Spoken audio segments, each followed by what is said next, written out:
This is the Westminster Standard Podcast. I'm Ryan Beasy. Welcome.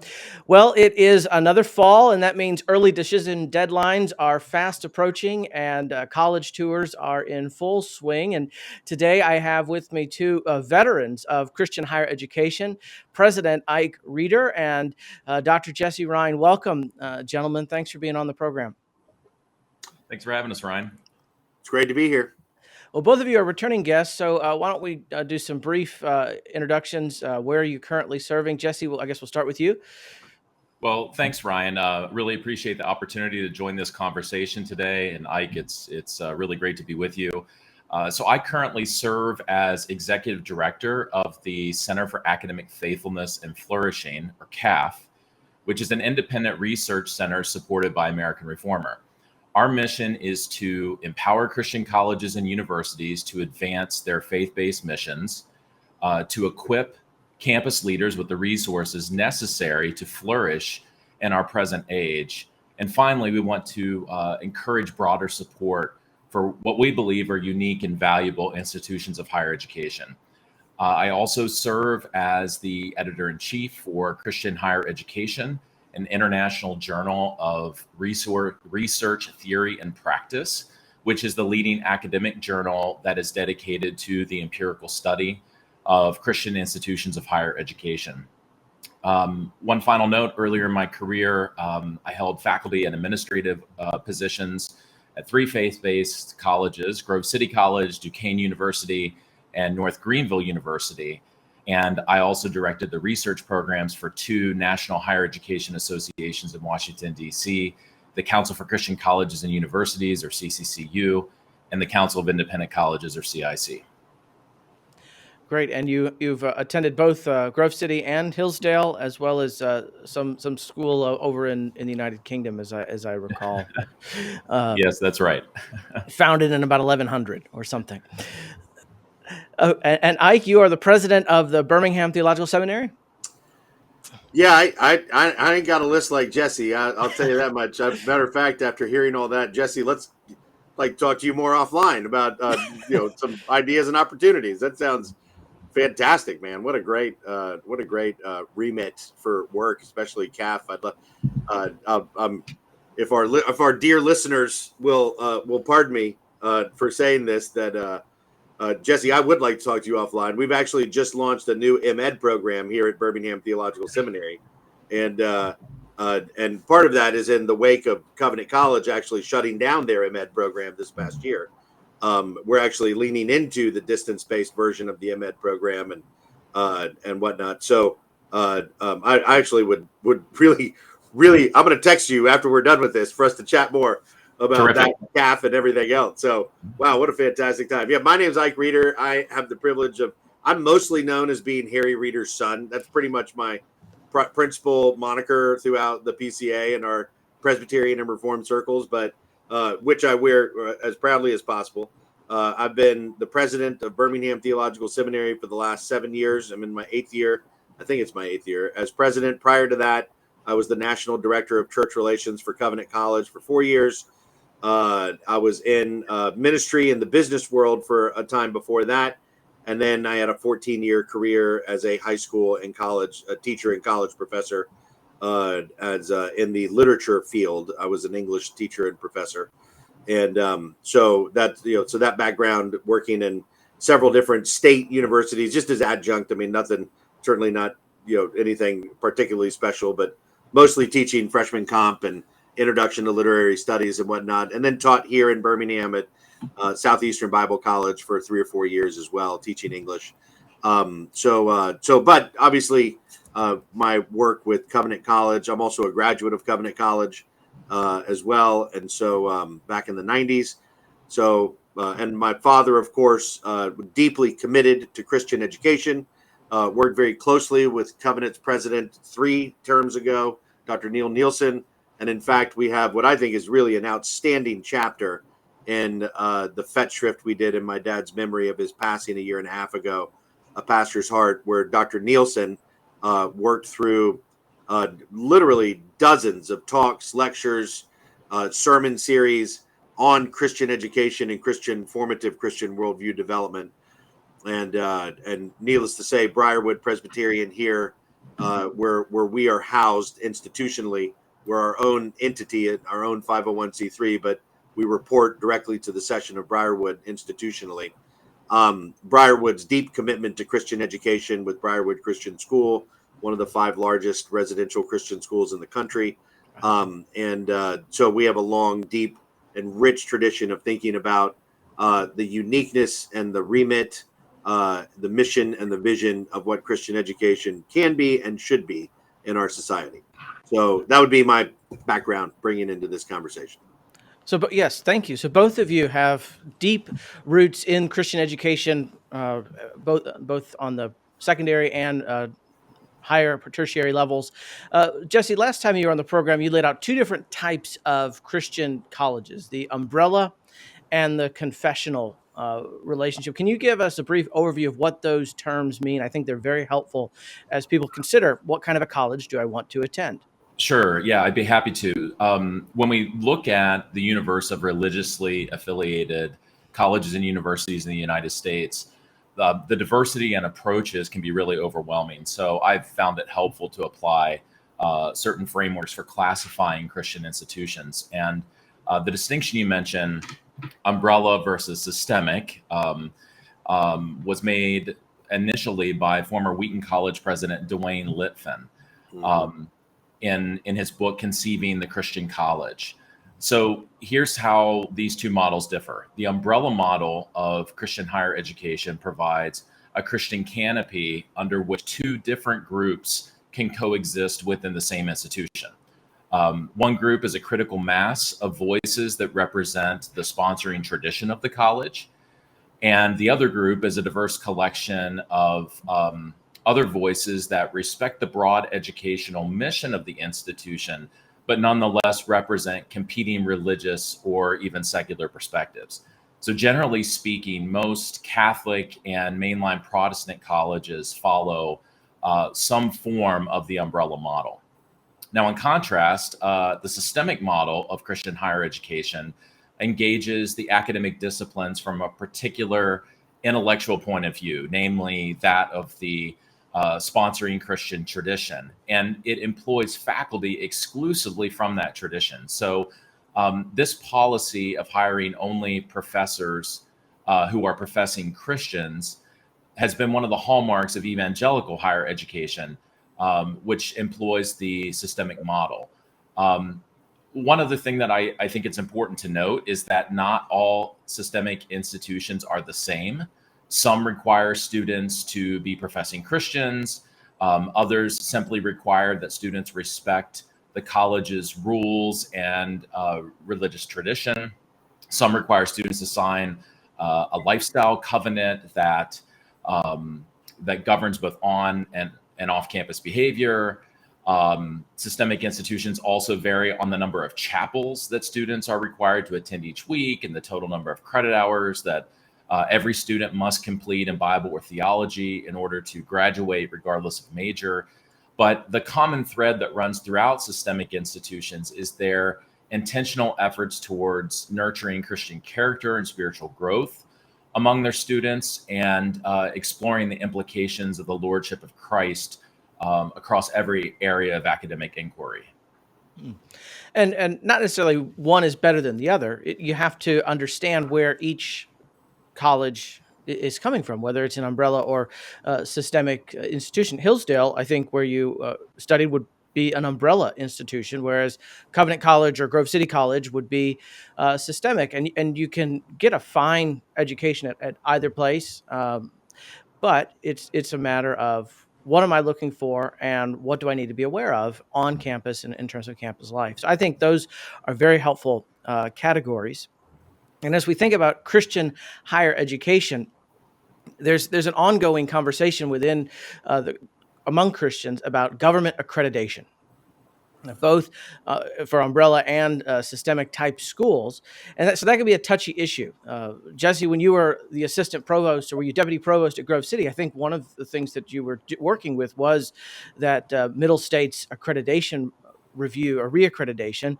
But Ike, you mentioned last time you were on that BTS has nothing to do with the U.S. Department of Education. So some Christian institutions intentionally say we're not going to deal with government accreditation.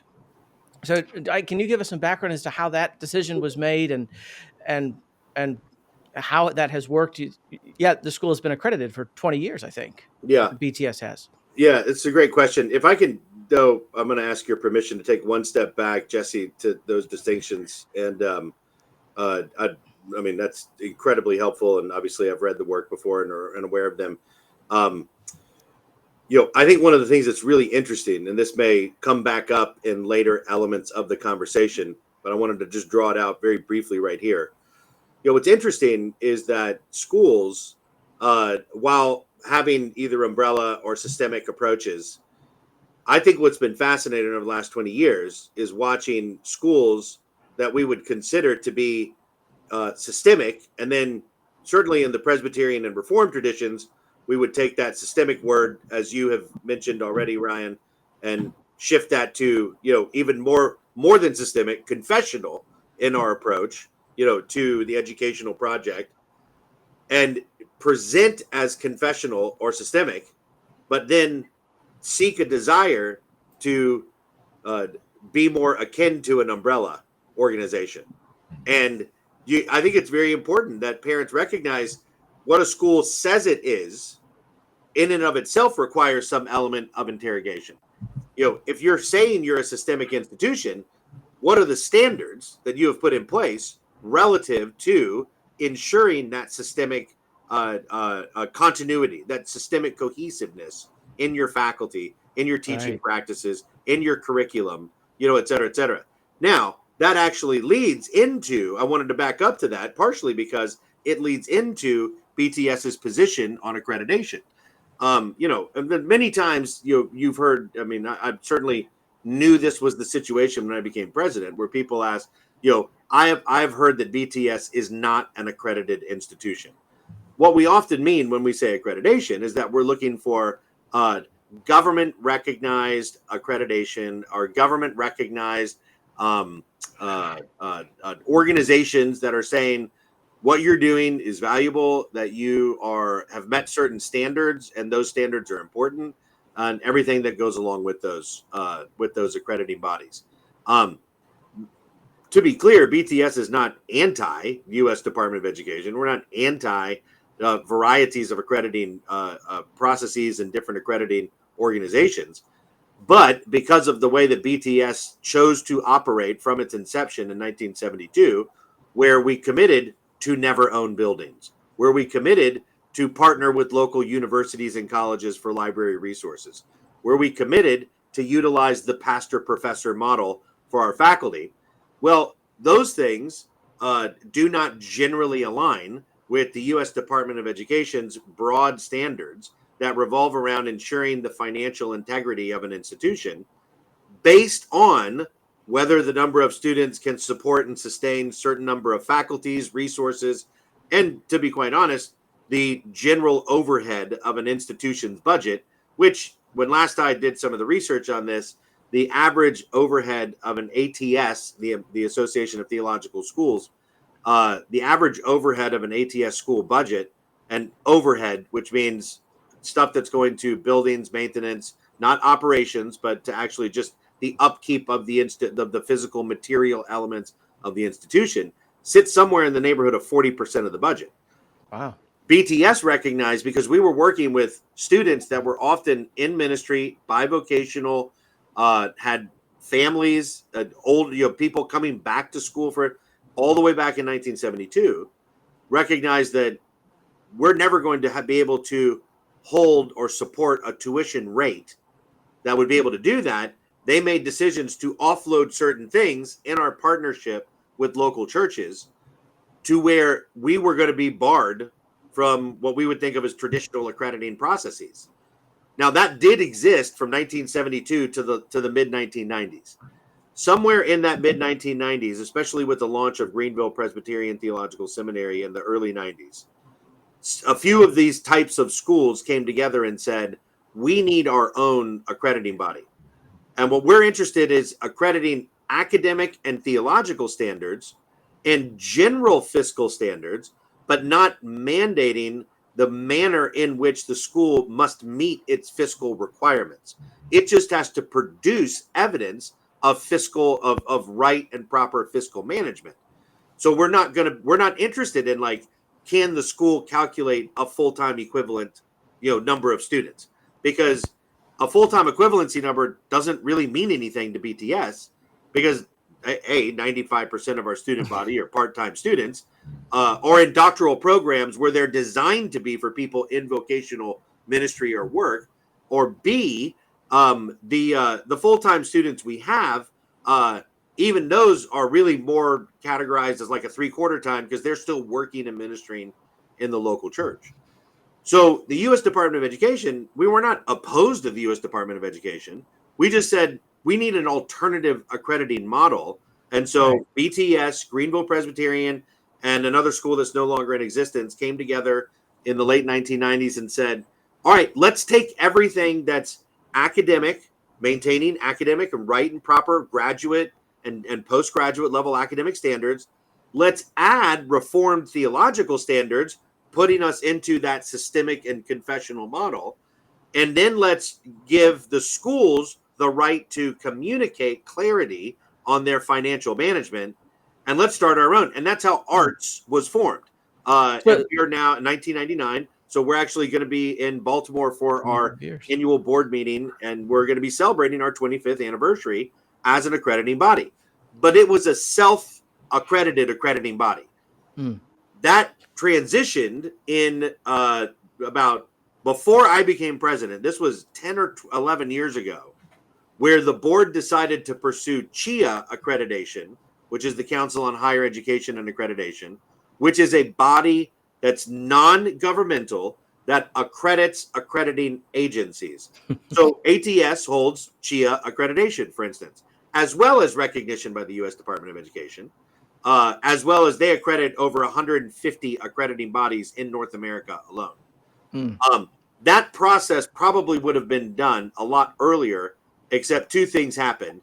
3 years before COVID, CHIA went through a large leadership transition that took several years, and they paused accrediting applications by accrediting applications by accrediting bodies. And then number two, COVID hit, and that threw a spanner. In the meantime, they re-engineered their accrediting standards for accrediting bodies. They added 2 standards, et cetera, et cetera. And so all the schools that were in that process kind of had to or all the organizations that were in that process had to take a year to go back, sort of re-engineer their applications, and then bring them back. You're able to keep your place in line, so to speak. And this past spring, ARTS was granted its CHIA accreditation as an accrediting body. So it's not that. So it's not that you shun peer review. It's that you want to be accredited by a meaningful accreditation, and if the standard is owning buildings and having a massive library, well, that's not how a distance part-time student evaluates, or that's not what he looks for in a school. Right. But the theological standard of accreditation was also extremely important to us. We have, I think it's currently 9 or 10 fully accredited schools, with I believe 4 more in the accrediting pipeline right now, and 10 or 12 that are affiliates that are potentially considering accreditation.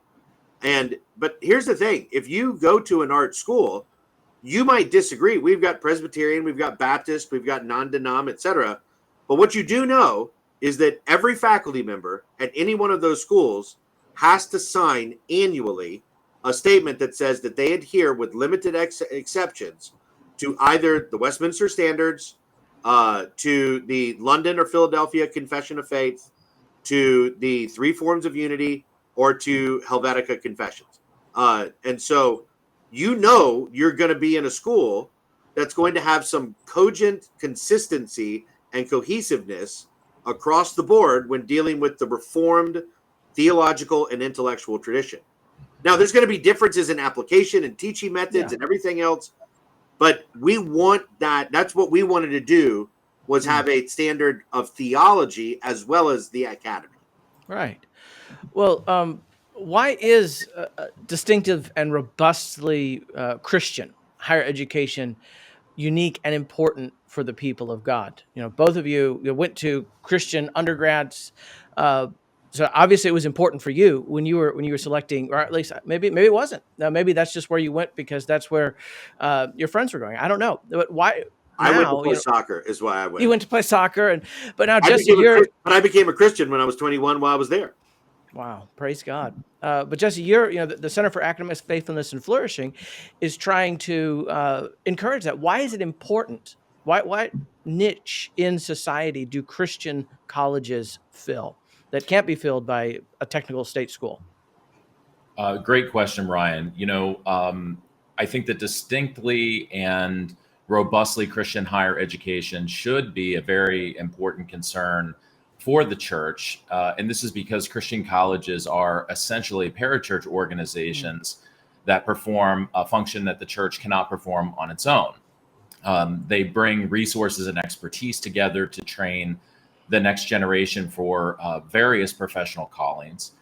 And Christian colleges serve in the role of in loco parentis, uh, in place of the parent when a young man or woman reaches adulthood and has to responsibly manage or learn how to responsibly manage a greater measure of independence than they have had previously. So, Christian colleges provide a community where students can learn and grow and develop a Christian worldview that Mm. enables them to make sense of the world around them. Yeah. Now, as you noted before, I hold degrees from three different institutions, two of which are not Christian. And I will tell you that while I received an excellent education at both institutions, they did not provide me with a Christian perspective on my discipline of study. If I wanted a Christian perspective, I had to do my own supplementary study. However, at the third institution, which was authentically Christian, an alma mater that you and I share, Ryan, Grove City College, I took part in an educational program that intentionally integrated faith and learning throughout the curriculum. And I was able to do so with many Christian classmates who wanted the same things that I did. And I believe that this sense of shared purpose, combined with the spiritual formation that naturally arises from intentional co-curricular elements, such as Christian approaches to student affairs and residence life, the chapel program, all of this fosters an impactful and supportive campus community. So, what better environment is there to explore your calling and to learn how to be a mature Christian than a place like this? So, yes, the Christian college should be a critical concern for the church because it plays a vital role in the development of the rising generation.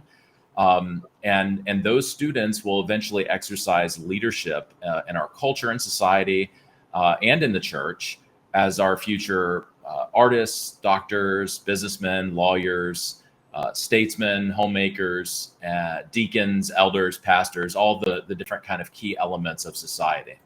Mm.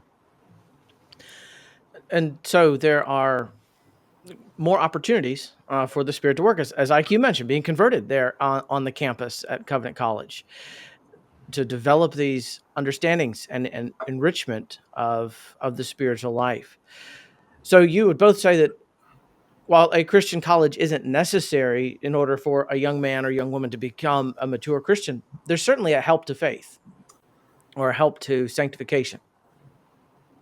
Yeah, I certainly would agree with that, and I'd agree with everything Jesse would say. I would just add one thing. I think that I would want to add to that answer that Jesse gave us is that I think there's a fundamental concern that Mm. we have to recognize in the church today.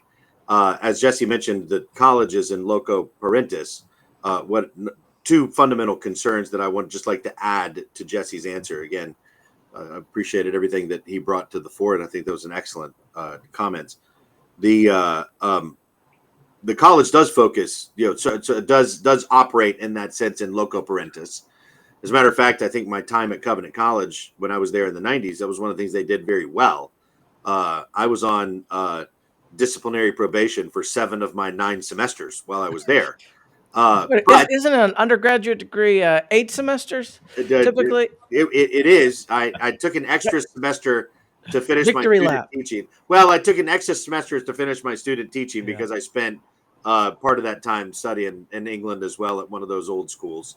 And so I had to re-engineer some of the coursework, which put me behind just a little bit. So it wasn't through lack of effort. It was because of that. But as I was going through that process, part of what they said is, we're going to treat you like an adult with adult Mm. consequences. Like we're not just, Yeah. oh, you're in trouble, we're going to call your parents. You're an adult person, and we're trying to treat you as an adult so you learn to function and act as an adult. And part of that was was what led me to actually a decision in my life to give lordship of my life over to Jesus Christ. Mm. That's not the point I wanted to make, though, was while it operates in loco parentis, what it doesn't operate as in, if I can, use the phrase in my bad Latin, in loco ecclesia. It doesn't Mm. operate in place of the church. As a matter of fact, one of the most important distinctions of the Christian college, I hope and pray, is that it helps to demonstrate to the student the adult need of the church. The college is not designed to deliver the ordinary means of grace. The church is designed to deliver the ordinary means of grace. And I think Right. colleges have to be careful because oftentimes they want to create that sort of community. There is often a tendency towards that sort of monastic discipline, sort of kind of thing that happens. But that's something every college that is systemically Christian probably has to deal with. However, the other side of that coin that I think is very important for parents to understand, or our listeners who are not in higher education, is that we have fundamentally one word that defines education. If you were to say leadership is influence, right? That's the John Maxwell's famous one-word definition of leadership. If there's a one-word what is education? Education is discipleship. Education is always discipleship. It is never not discipleship. And I don't care what school you're in, what classroom you're in, where there's a teacher, there's a student, discipleship is happening. And discipleship obviously presupposes and posits a worldview. Yeah. And you cannot build full distinctive barriers between the worldview that the discipler brings to the disciplee. They are inherently conjoined with one another. So as parents, and as especially for our pastors that are listening, we have to communicate to families. You're not, just because you send your kid to a state university, you're not sending them. It's not a choice between Christian and neutral. It is always a choice between who are you entrusting discipleship to for your family, for your children, what you're looking at happening there. And so as we deal with what are the Christian colleges, some of these other questions that we have prepared and talked about in our text messaging and threads, fundamentally, this is not a choice between neutralities. It's a choice of who is going to be discipling the next generation. And as someone who has taught and worked and studied in the state system of education, the university in the state system is the church of the state. And the professors are the priests. They are the purveyors of truth. They are the ones that legitimize worldview, truth, and positions, and everything that comes with it. So the Christian school, college, should also recognize it's doing that and embrace it with equal fervor. Mm. And in recognizing that, we recognize this significant choice, whether it's 18 to 22 years old, or whether it's where I'm going to seminary to be trained for pastoral or lay-oriented ministry. And certainly as we're considering where our kids are in elementary and in secondary education levels. Yeah, So, I think that's a very important point. We've seen that come home to roost, where in the government primary and secondary schools, that these public school teachers have been discipled by utterly absurd worldviews and philosophies that are now coming to be taught in kindergarten. I think I saw something that um, was posted on Twitter, of course, where this mom is catechizing her kindergartner that there are only two genders and you are a boy and all of this. And my thought was, if you have to catechize your child on the first day of school in that way. And it's probably just posted on Twitter for clicks and views, but you shouldn't be sending your kid to a school where that's even going to be a question. And so, all the more reason for us to be wary of where our children are getting their discipleship. And that's not to say that no one should send his child to a state school. No, not However, at all. Yeah. yeah, and you didn't say that, but just to be clear, because sometimes people hear what we're not saying That's rather than right. what we are saying. But if you are sending your child to a state school at 18, you need to be mindful of how he or she's being discipled. And there are parachurch ministries even on the state school campuses that can assist with that discipleship. Yeah, I mean, I've got a daughter who's a senior at Covenant College and a son who's a sophomore at Auburn University. We're having the same conversations with both of them. Right. What are you learning? What are you being taught? How is that impacting the way you think about X, Y, and Z? Let's sit down. Part of this is the parent also recognizing we never surrender our right to parent. Like this is we don't. And if education is discipleship, it is only one singular, concentrated, formal type of discipleship.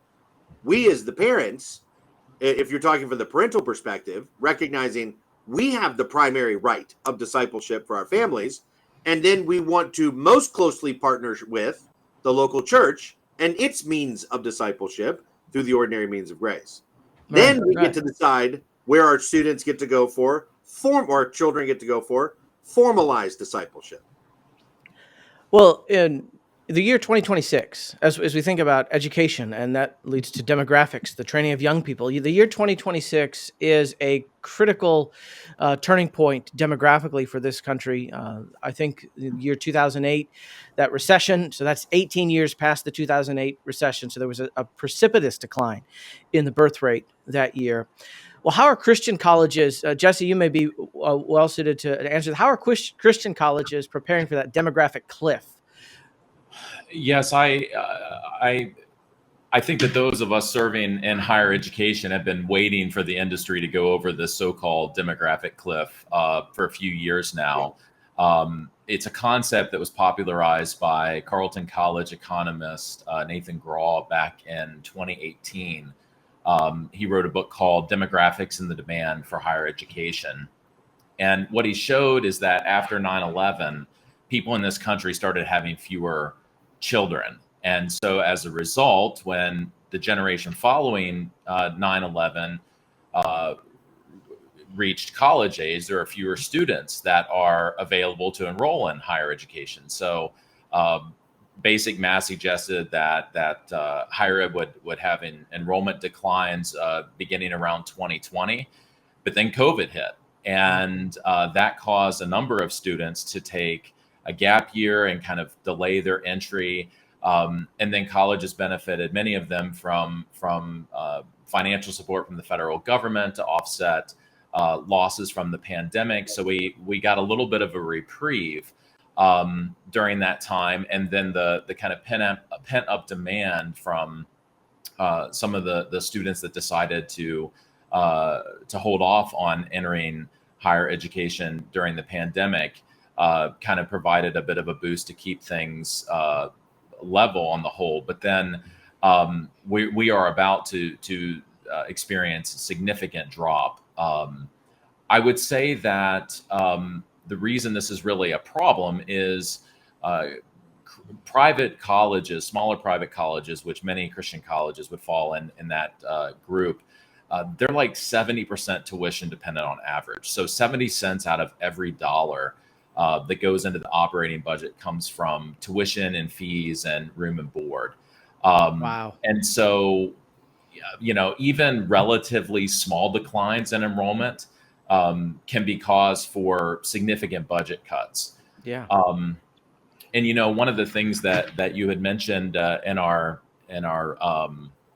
text exchange is that Christian families have more children, and while that's true, there are other factors that are at play beyond just birth rates. So one is that certain parts of the country have suffered from greater outmigration and less immigration than others. So one example of this is the Upper Midwest region, and it suffered a greater population loss, yet it still has a relatively large number of Christian colleges located there.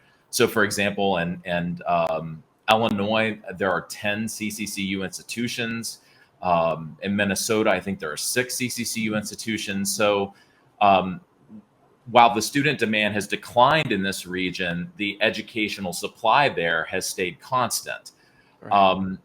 I think another factor that goes into this is not just the differences in population loss by region, but a big factor is the public loss of confidence in higher education. Back in 2015, Gallup found that somewhere around 55 to 57% of the country had a degree of confidence in higher ed. Just 8 years later, in 2023, that plunged to like 35, 36%. So lost about 20 points. And it was even more pronounced, the loss in confidence among Republican voters respondents who dropped from around mid 50s down to like 19, 20%. So, and the shift in confidence, public confidence, can be attributed to a few different factors. On the right, it's concerns about the political slant of universities, and on the left, they're more concerned about poor leadership and runaway costs. But the bottom line is that the erosion in the belief that college is worth it among much of the public has caused a larger percentage of college-age students to opt out of college. Yeah. And so basically, Christian colleges have tried a number of different strategies to stabilize their enrollments. They've tried to expand, many have tried to expand their recruiting footprint to different regions. They've emphasized the value of a Christian education over above other options. Some of them have created new programs or new sports that students can play to attract students. But the bottom line is that the product itself must be compelling enough to overcome these larger trends. Christian colleges have to offer something that is different than the dominant secular model of higher education in order to attract students in this environment. And early return suggests that those who have embraced their identity and kind of doubled down on their Christian beliefs and heritage are faring better, even increasing in enrollments over and above pre-pandemic levels. So there's some encouraging signs that we're seeing in early returns. That's an important point that you make it, and we need to make it again. But I want to go back to something you said earlier, that Christians may have more kids. We've got 3 kids, and that's not a lot. By Christian standards, at least, there'll be 6 or 8 kids in many Christian households. But that's a lot for us, 3 kids. But I'm at the point where I kind of hope my kids don't. I hope my kids don't go to college. When we had a situation where our hot water heater was leaking and spraying everything, all the water all over the garage. And I brought my kids out, and we had a deacon from the church over helping. And I said, "Now look at what Mr. Henshaw's doing. He's fixing that. Wouldn't you like to be a plumber?" And it's not because I despise education. It's look at all of these things that you can do if you have a trade. And I think for a generation, the American dream was that 2 kids, white picket fence, a dog, and then your kids go off to college. But as you pointed out, Jesse, a lot of people are questioning, well, why go to college? It's going to be $40,000 a year if I send them to a Christian school, and more than that. Sorry. Yeah. Oh, okay. All right. Yeah. Inflation. I mean, when I was a Grove City College student, it was $20,000 for tuition, room, and board. I think by last year it was just under 20. So it didn't get above $20,000 for tuition, room, and board. until Beasy left Grove City College, and then I don't know what happened. It's because But you left. It's because you left, Ryan. That's it why. may be because I left. Yes. I'm a little older, Ryan. I think when I was there, it was around 12 to 14,000. But Well, had you not left, That's it might what have stayed Covenant there. was And when you I could was have there. had- Was 15. Yeah. Yeah. So, it's gotten to be $40,000-$60,000 a year, or a state school for still $12,000 or $15,000 a year. And so, Jesse, what you said there at the end is that Christian colleges that are leaning in to that systemic or confessional identity, they're actually distinguishing themselves on the marketplace. yes, Because everything you talked about to recruit students costs money. yes, And so there's maybe this model, there's the Milwaukee Tool model of higher education, or the Harbor Freight model of higher education. You can produce a cheap product that's based on a high quality product, and you can sell a bunch, or you can produce a high quality product and sell fewer. But the problem in higher education is there's fewer people to buy your product. Mhm. And so if you have to spend more money to recruit each student, that's not a winning proposition for the school. And so would you elaborate on that what is actually succeeding is not fun and games, not the dog and pony show, as my old pastor used to say, but doubling down on, we are a confessional, we are Christian, we are distinctively reformed Yes. in some cases. Right. So, I think that there are a number of factors that go into college choice. And just a real quick segue here, I'll just mention that, in the 2010s, when I was working at the CCCU, they commissioned a study with Noel Levitz to study the Christian college market, talk to parents and prospective students, and they found that the top three priorities of Christian families were academic excellence, affordability, and Christian character, in that order. And that surprised some of us, and we were a little disappointed that Christian character wasn't number one. But the point wasn't that people in the Christian college market back then didn't care about Christian character. It's just that if you didn't have a good academic product and a reasonable price, they were going to look at other options within the market. Right. In the last few years of the Obama presidency, the unemployment rate for recent college grads increased. And we also saw spikes in the kind of total amount of college student loan debt. And that led many people, they're concerned about unemployment, they're concerned about debt. So affordability, we saw jump to the top, so that, if you were over a certain price point, it didn't matter how Christian and how good you were academically, folks were not looking at you. Yeah. And that's when we first started to see some tuition resets, and experiments with that. Now, post 2020, it's my view, and we're going to be collecting data on this. So I don't have empirical support beyond a multitude of anecdotes that I've been hearing out there among Christian college presidents and parents. Academic excellence and affordability now are prioritized less than institutional faithfulness. Wow, so the Christian character really matters to folks in the market. And if you think about it, Christian higher ed has always been in the business of educational differentiation, right? You're providing something that the local state institution cannot, because you're coming from a distinctly Christian worldview. And you're asking people to be willing to pay an economic premium for that. So providing contrast is very important, so people understand what the difference is.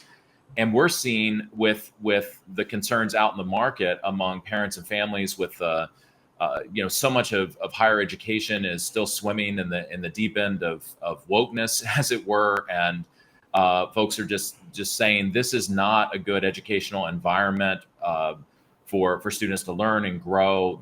They're not going to be safe in this environment, and we're even seeing that many families who may not even be Christian, they're looking at Christian college as anew, because they're saying, in the past, we would have gone to kind of the elite liberal arts college in this state that was non-sectarian, but things there have gotten so out of hand that we're okay with our son or daughter having to follow some stricter rules because we know they're going to be treated well here and they're going to get a good education. So there are a number of schools that have had increased enrollment. Two that come to mind are actually three: Colorado Christian, Arizona Christian, Cedarville. Cedarville's grown leaps and bounds, and they've all been doubling down on their mission and identity.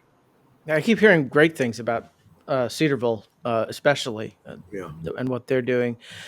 This article that was written by the provost at was it North Greenville University, Hunter Baker. He says this: the Christian families and philanthropists should demand that Christian colleges have a clear reason for their existence. In other words, they must be recognizably Christian. There's that market differentiation that you talked about. How are Christian colleges trying to do this, or not succeeding at doing this? I think at just kind of a baseline level, institutions that have a certain confidence in their identity and kind of the validity of that as an educational form, regardless of what the wider academy might say. That's a basic requirement that leaders need to have. I think that institutions that are having clarity about things like human sexuality and critical theory and kind of its roots and kind of the bad fruit that it produces and interactions when it's kind of implemented through things like DEI. Which, I mean, ultimately what it comes down to is having a certain integrity, as Ike mentioned earlier, between what we say we believe and then the practices that we actually implement and the policies that are put in place. So I would say that it's really kind of a basic formula, but it requires a certain amount of institutional courage and confidence in order to be successful. Well, how would you define success, Ike, as someone you've taught at various undergraduate institutions, you've been an administrator at our denominational institution. What does success look like in this new field? Mm-hmm. Yeah, it's a great question. I mean, how anyone defines success is certainly one of the most integral components for the reverse engineering, how you get there. I mean, you got to know what the product you're trying to deliver is. Right. Which, let me use that for a moment to take just one, again, if I can, just take one step back to piggyback a little bit on what Jesse was saying. And again, very wonderful clarity in those answers and extremely helpful. I'm, somebody who thought he was going to be a PhD at one point in time. The recession knocked me out of PhD studies and whatnot. Now I find I'll probably never go back, and that I'm more interested in the corporate side of it and innovation and education. So having tried to think through some of those questions that Jesse was answering a moment ago, and as the president of an institution, I think that there's three things necessary relative to this question of institutional identity and the importance of institutional identity. The first is a caveat, and then three quick just components that I would say are necessary here. And it's sort of part of the way we think about it here at BTS. Number one is that you can never sell consistently and long-term on a negative. You have to sell on a positive. You can't sell by saying we're not this. You know what I mean? Now, the discussion may come around at times for admissions representatives or others where the prospective parent or student is asking, wouldn't I get that here? And you say, well, now that you've opened that door, let me share with you my understanding of what you would get in these other institutions or whatever, and those kind of things. I don't think you go out on a negative attack. Sadly, I think we saw that from an article I'm sure that Jesse's familiar with that came out earlier this year from a certain college that kind of went after schools like Hillsdale that would be advertising themselves as Christian when they're demonstrably not Christian, etc. which I think there was much to be desired in the article's articulation and analysis. But ultimately, what had happened is it seemed like it was kind of going, you're doing well. And what it comes across as is saying, and I'm not saying there's not a reasoned discussion around different institutional approaches to faith-based education, but there was a sort of, you're doing well and we're jealous, is what ultimately comes out. So you can't sell on a negative.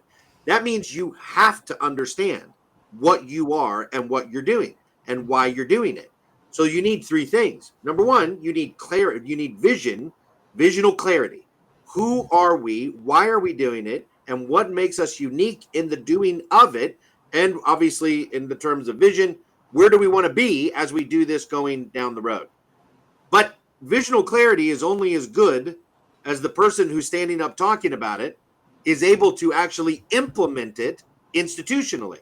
So then you have to have implementation and consistency in implementation, internal consistency on that vision. We can demonstrably show this is what we're doing. One of the things that Dr. Nielsen did when he was at Covenant College was he was able to get through that the faculty at Covenant College did in fact have an annual subscription statement to the Westminster Confession, and able to go out then when talking to parents and say, every one of our faculty every year renews their subscription to the standard, to the Westminster Standard. That was able to show internal consistency and clarity. And finally, you got to have like you said, you got to have a product. What's the deliverable? What are we going for? What do we want a Covenant College student to look like? A Birmingham Theological Seminary graduate to look like? A Grove City graduate to look like? What are the distinctive elements? So I think ultimately success for the institution is built on, is there a line correlating between the vision of the institution and the graduate, what the graduate is capable of doing? For some, it might be employability. I had a friend tell me the reason that we ended up being sold on Auburn University was because when we went down there as parents, the last thing they do as a parent is they walk you down a long hallway to an auditorium type space, a small auditorium type space. And on that hallway, as you're walking down, are really nice placards and signs, Coca-Cola, IBM, Apple, GE, General Motors, all up and down, local, national, international organization, companies. When they get to the auditorium, the admissions representative, who is well trained to do this, says, "Hey, we hope you've had a great weekend here. We hope you've seen the class, the campuses, student life, enjoyed the football game on Saturday. But really, the thing we want to tell you, you may have noticed some signs while you're walking down that hallway. Those are companies where all of our graduates are employed." And the guy goes, "Boom, you sold me right there. Success is that my kids got a shot at not coming home when they graduate and having a job," right? So the Christian college and university has to make a decision. What is the deliverable that we want coming out of this? Some want it to be employment. Some want it to be our graduates are capable of living with a consistent, cogent Christian world and life view that impacts all. When I was at Covenant, one of the great things we did was a survey of our alumni, and the number one question that we asked was, are you a member or an active participant in your local church? And we got a number that came back. And my dad, Dr. Reeder, as most of you know, while I was working there, he said, every piece of marketing material that you produce should have this number on top of it. Because the number said, of our respondents, which was considered by our Office of Institutional Research to be representative, 92% of Covenant College graduates say they are members or significantly active participants in their local church as graduates of Covenant College. That is maybe the greatest success number that Covenant College can produce.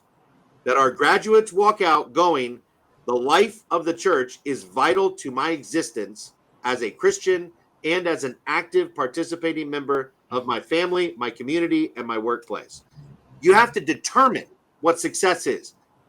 I can't make that determination for every Christian college university because there's a diversity of opinions on that. But I know that when I sat down with a pastor and told them that, they would say, let me talk to my families about Covenant College. You know, I'd like for our kids to go there if they're coming out active participants and members. And 87% said they were members of PCA churches or something along those lines, right? So I think that success has got to be defined with clarity. And you've got a variety. There's going to be, as Jesse said, Christian character. There's going to be vocational metrics of success. The decision to communicate those are going to depend on the vision of the institution. Certainly. So, and for a Christian college, obviously they want their graduates to be employed. Otherwise, they're just summer camp for 4 years at That's right. $60,000 a year. So, but they want them to be employed and they want them to be churchmen. So there's this twin role that you're not getting at Church the people, state. Ryan. Church people. Just kidding. Okay. I'm trying to be inclusive. We want to make sure we're using inclusive language. That's right. That's right. I'll enter my re-education. I think I just lost 20 students at BTS. No, I'm just kidding. But woke BTS president. That's right. Hashtag BTS too. So being a confessional or a systemic Christian college, that's not just a marketing ploy. That's crucial to the institution's survival, it seems like, in the current market. That if you want to just be a more expensive version of the state school downtown, you're not going to survive. Well, because why would you pay more for the same product that's not even doesn't have as many opportunities as the big state school with 40,000 students? That's right. And let me say this quick, because I know Jesse's got some comments or thoughts on this too. So let me just say this as quickly as I can. The idea about what this school is trying to do and what it's trying to communicate, like, this has got to start from the leadership. Like you said, this is not a marketing ploy. Like, at the end of the day, if the leadership is not committed to this being, and that's why I said it's got these three parts, to the internal consistency of what this looks like, then this is absolutely vital to the school's existence, which means the leaders there's going to be battle on these campuses. We've got to recognize that many of these schools have in order to, say we're confessional, but end up with or systemic, but end up with the umbrella approach. That's why I brought this up at the very beginning. We're realizing you got to change. There's some faculty you got to bring in, some faculty that's got to go. Now, that doesn't mean we're always interested in creating echo chambers. This is complex in the leadership of the institution. It's going to require trust. It's going to require a commitment to creative conflict, so we make sure we're finding the right solutions to this process and to these potential issues that are going to be present on these campuses, which means it's going to require leaders that know where they want these schools to go. And so that, this is of fundamental importance as we're seeing. Right now, finding a good president for a school, and I'm certainly not saying I'm one, but finding a good president for a school is also becoming increasingly more difficult and problematic. And so I think these are vital questions. Absolutely. Sorry, I didn't mean to jump in there. Jesse, feel free to. No, I appreciate all of those comments, Ike. I think you've done a really nice job of explaining kind of at the institutional level what's required for remaining faithful and offering a compelling alternative out in the marketplace. What I'd like to do is just step back and say a few words about Christian higher ed as a whole. Mm-hmm. One of the things that we're attempting to do with CAF is to provide frameworks that can help all institutions think about what's happening in the wider environment and how we ought to respond. And so I think that the question of which metrics we should use to define success is really a question of expectations. So in other words, given what we know about our current cultural moment, what should Christian higher ed attempt to achieve?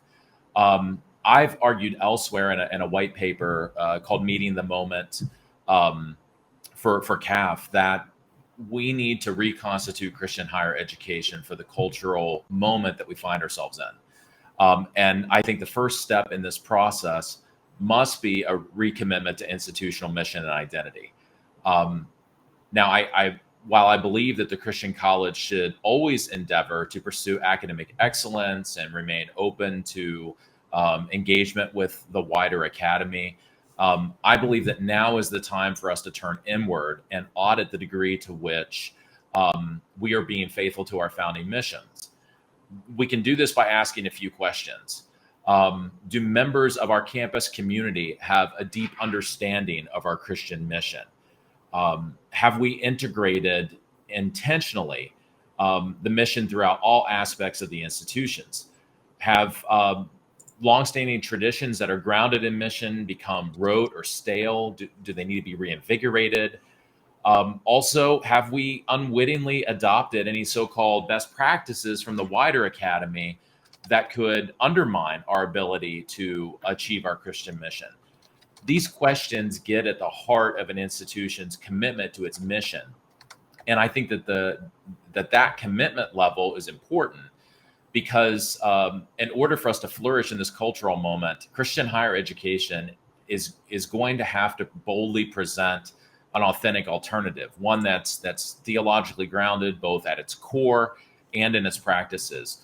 We cannot simply offer what I call baptized facsimiles of dominant secular frameworks and expect to survive, much less flourish in this environment. Would that be growing up? I forget what the politically correct term. My birthing parent is that okay to say, President Reed? My birthing parent would listen to so-called contemporary Christian music. And it was if you like Jennifer Lopez, then you'll love Jackie Velasquez. And it was and even as an 8-year-old, right, that seemed absurd to me, that if you like what you're hearing out in the culture, well, here's something that's pretty much the same, but just a little bit different on the Christian radio.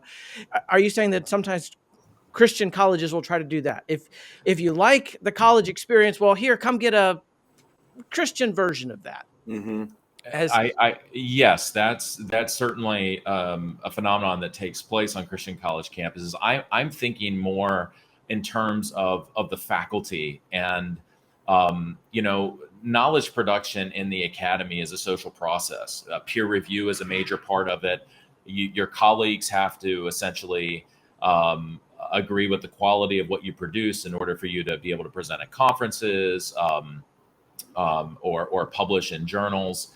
And so oftentimes there's the temptation to try to, usually through the doctrine of common grace, pull the weeds and preserve the vegetables of certain in vogue academic theories and say, well, actually, a Christian perspective kind of redeems this. And well, I mean, that's in general, the work that we ought to be doing in terms of developing a Christian worldview and assessing different philosophies. My concern is that for many decades in this country, Christian higher ed shared a number of the same basic propositions about reality and natural law with the wider academy. And there was an attempt to seek some sort of unified vision of truth. It would come from different presuppositions than we would, but there was at least a common language, and there was ways that we could translate and be part of that wider knowledge production.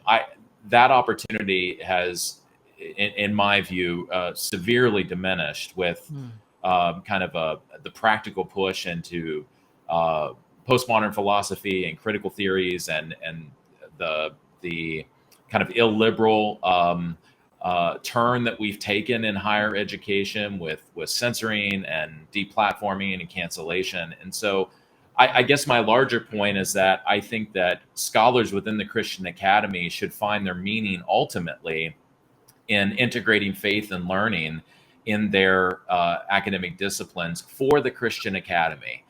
And it's a notion that I've been developing around what I call Christian self-determination, that A Christian form of higher education is legitimate in of itself. It doesn't need external validation or prior justification, and we don't need to be arrogant or haughty about it. But if we believe to be true what we say we believe, we should have a certain confidence and boldness, and shouldn't be ashamed. We shouldn't view the wider academy's disdain for our ideas or lack of acceptance of our scholarship as some sort of commentary on the quality of our work.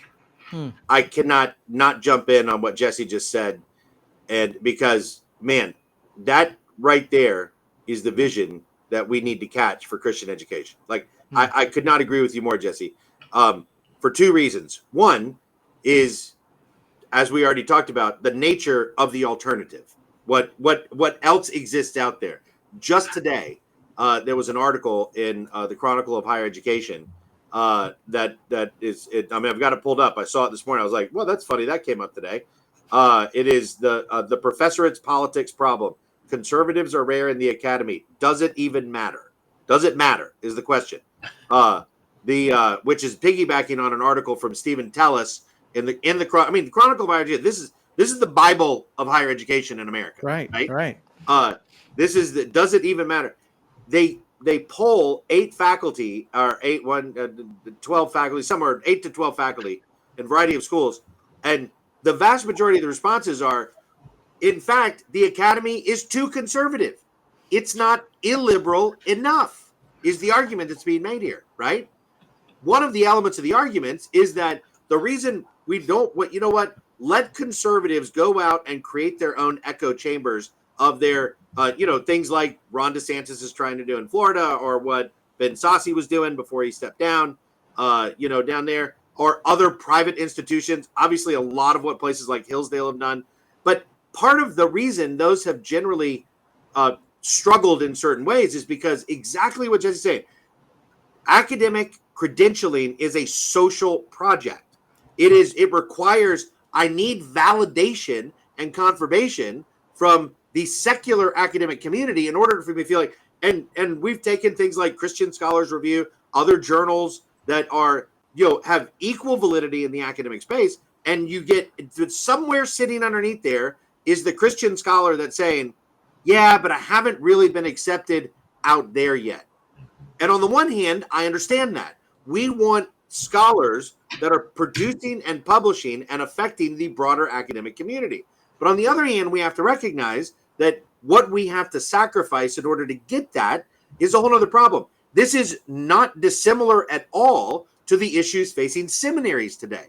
We want our conservative, reformed, and orthodox faculty to be doing papers at ETS, at the big evangelical. We want them face to face. Now, there's nothing wrong with that.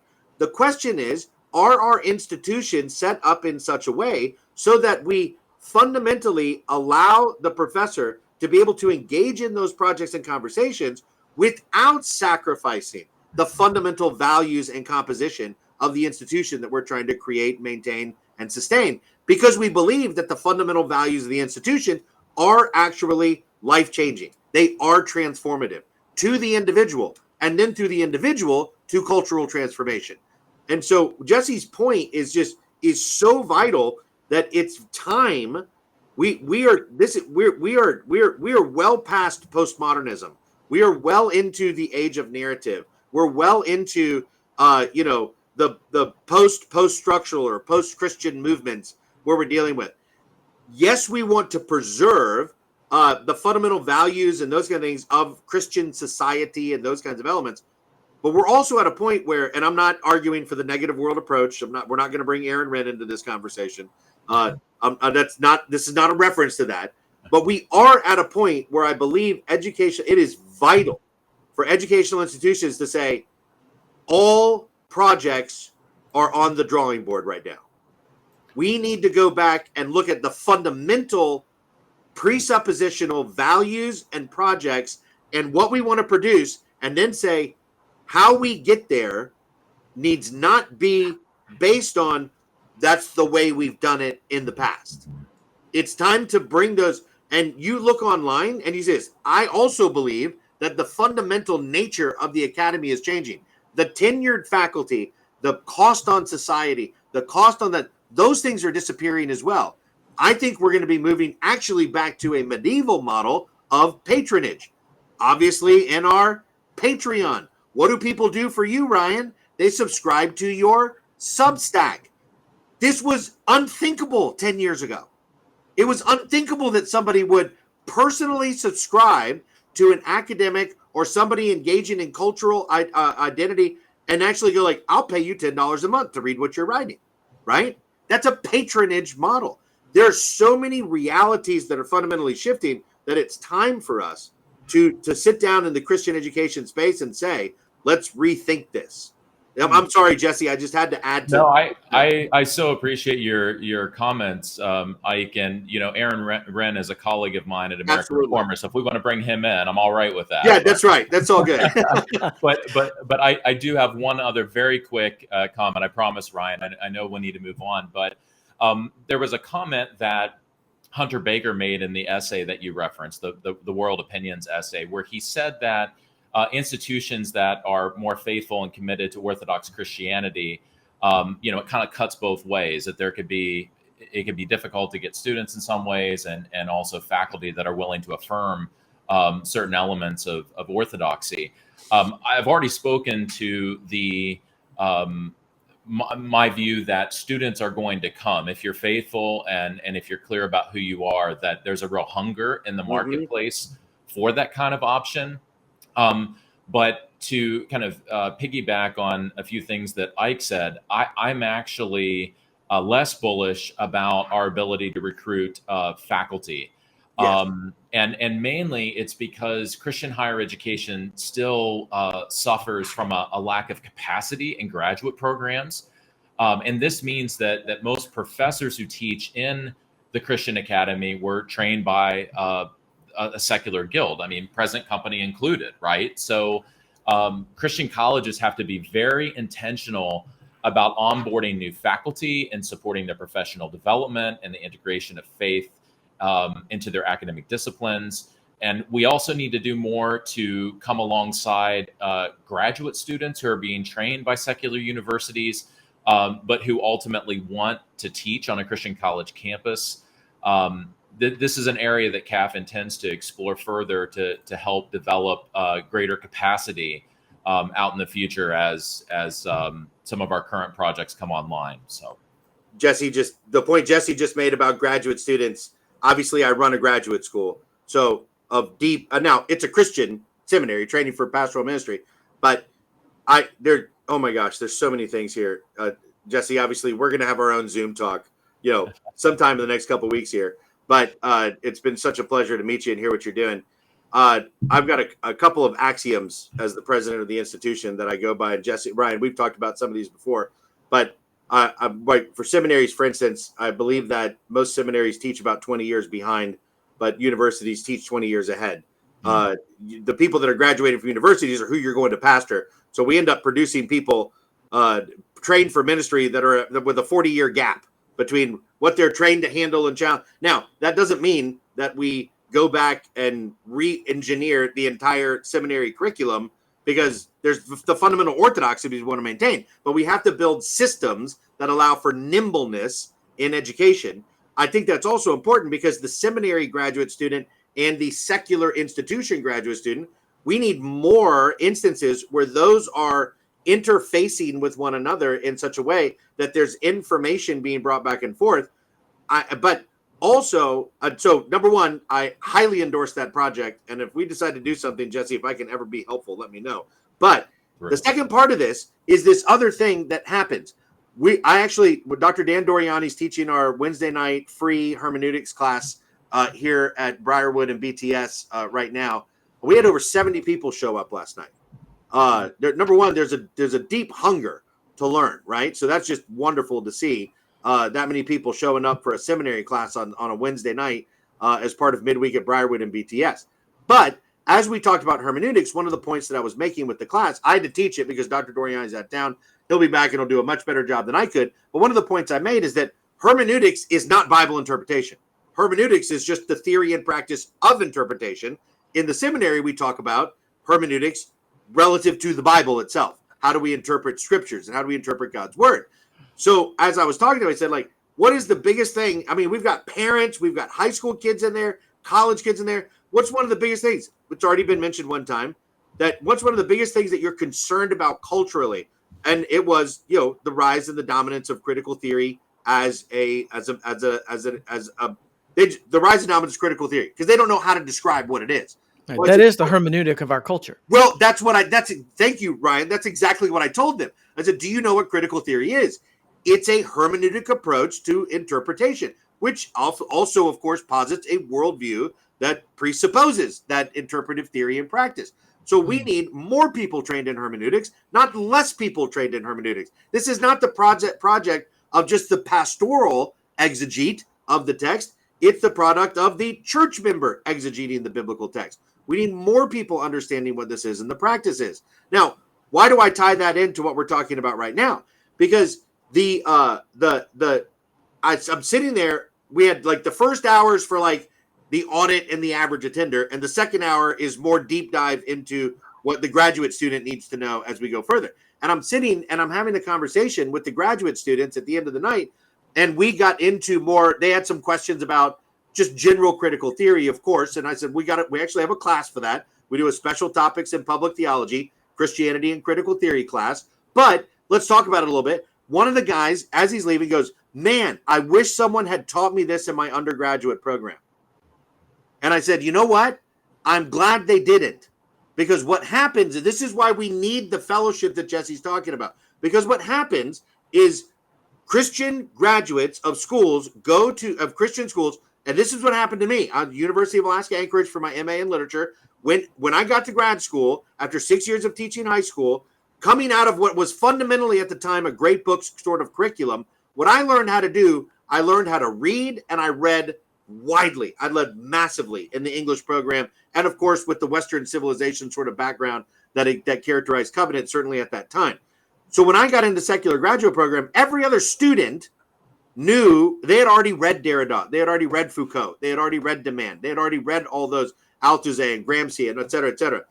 But the teacher said, all right, raise your hand if you've read those people. Everybody's read. I'm like, I haven't read them. I don't know anything about them. Then she goes, who's read the Iliad, the Aeneid, and the Odyssey? My hand goes up. Nobody else in the class's hand goes up. Who's read the complete works of Shakespeare? My hand goes. This is an English graduate school. Nobody else's hand goes up, right? The professor, we go through that whole thing. The professor looks and says, I'm going to tell you right now, this guy, she didn't know me. It was the first day of class. She goes, this guy right here is better trained for graduate school than all of you are. Because I'm going to take a semester and teach you basically everything you need to know about critical theory.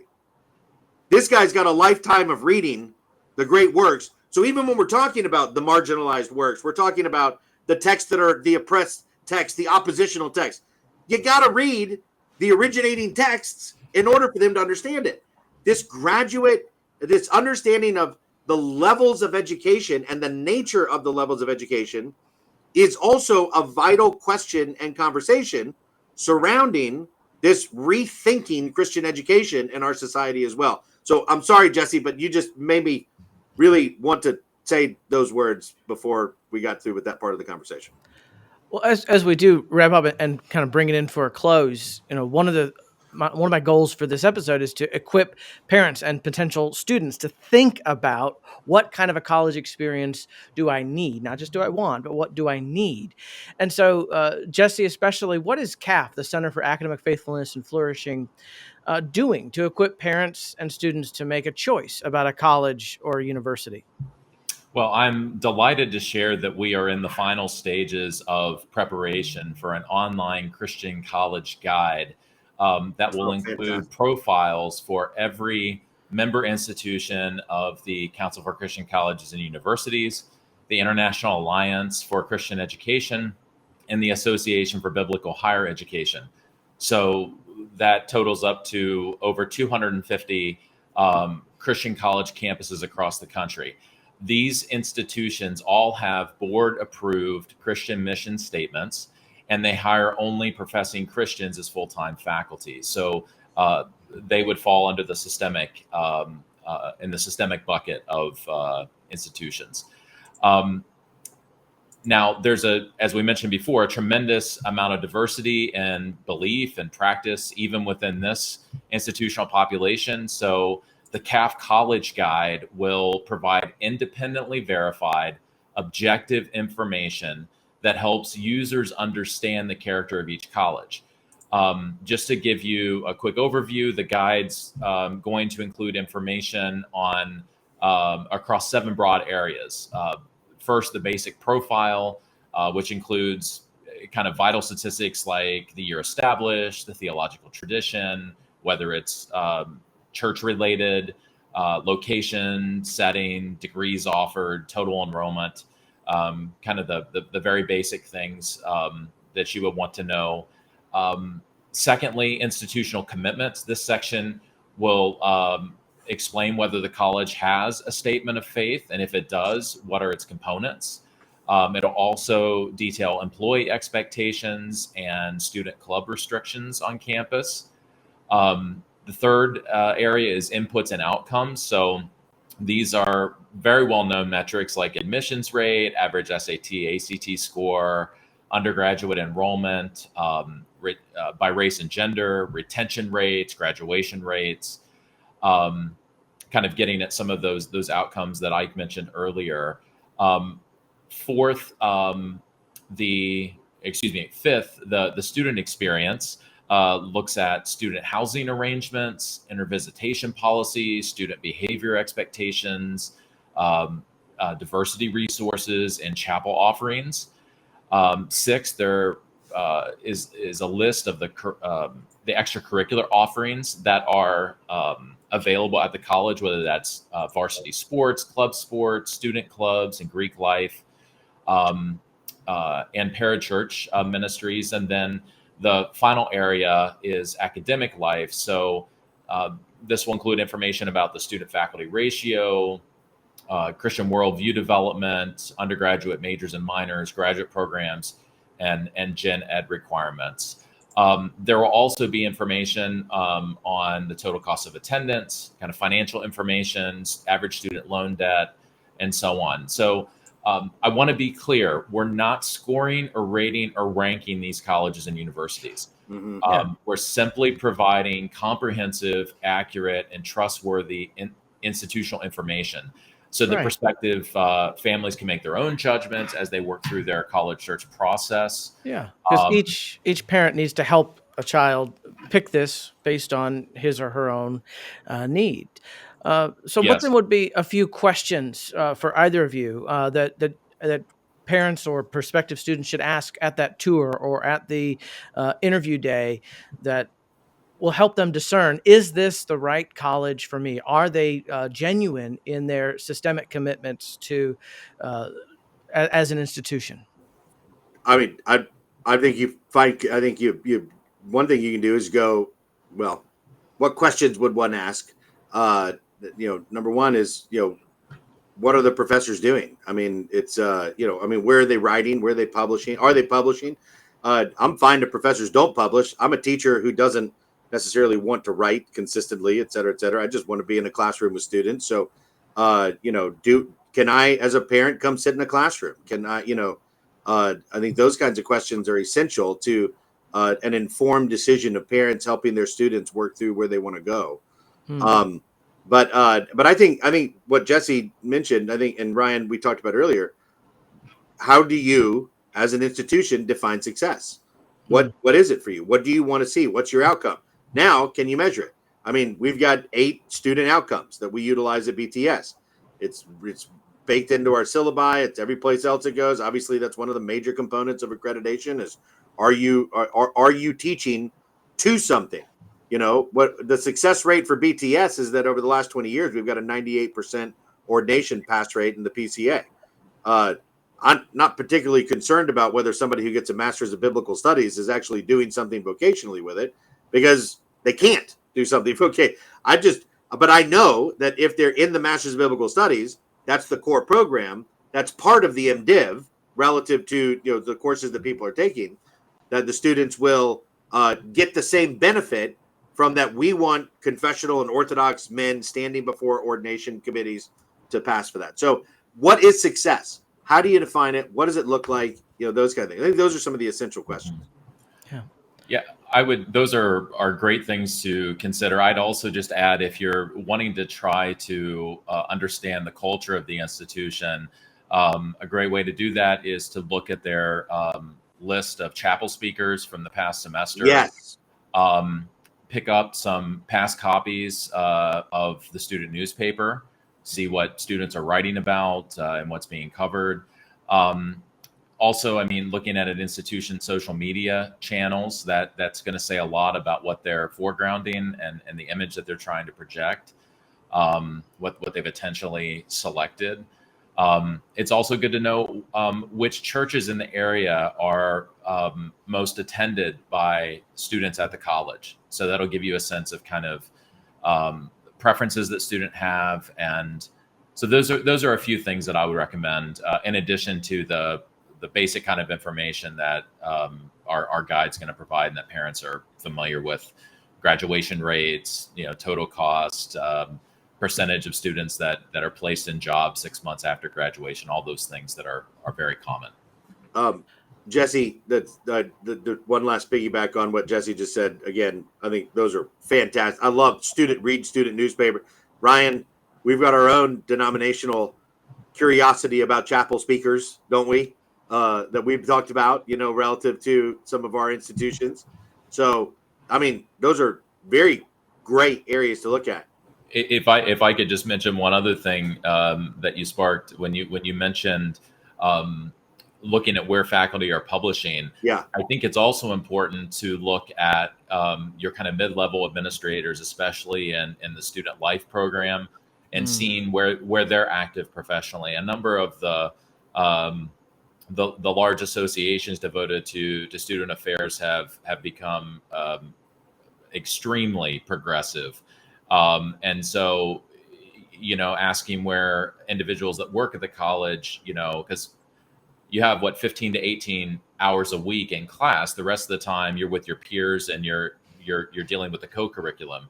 So understanding where these individuals are being discipled professionally external to the institution is also a good thing to know. The best example of this is a current controversy that has arisen with a Christian college and university on social media over the last 5 days, which I think is maybe one of the greatest ads for a school ever created. I disagree with almost every component of it, but I think it shows a school that is consciously leaning into its identity. And that is the recent ad from New St. Andrews College. I mean, I saw the whole Johnny Cash middle finger thing. Then I watched that and I was like, no, that's actually probably an absolutely perfect encapsulation of what they are trying to do. I might disagree with almost every component of it, but boy, that is a school that's leaning into its identity. And they're growing leaps and bounds. Yeah, absolutely. Wow. Jesse's exactly right. And so, and then if you want to do what I think is it's a short, but I think valuable work that is charting a lot of these elements that we've talked about relative to the secular institutional world, I highly recommend from Routledge a book called The Critical Turn in Education by Isaac Gottsman. It is just 7 or 8 chapters long, by maybe 200 pages. It is, it's an academic publication, so it's not cheap, but it is absolutely goes over how education is turned to critical pedagogy instead of the idea of the human capital theory of pedagogy and education. From Marxist critique to post-structural feminism to critical theories, it's written by someone who is supportive of it.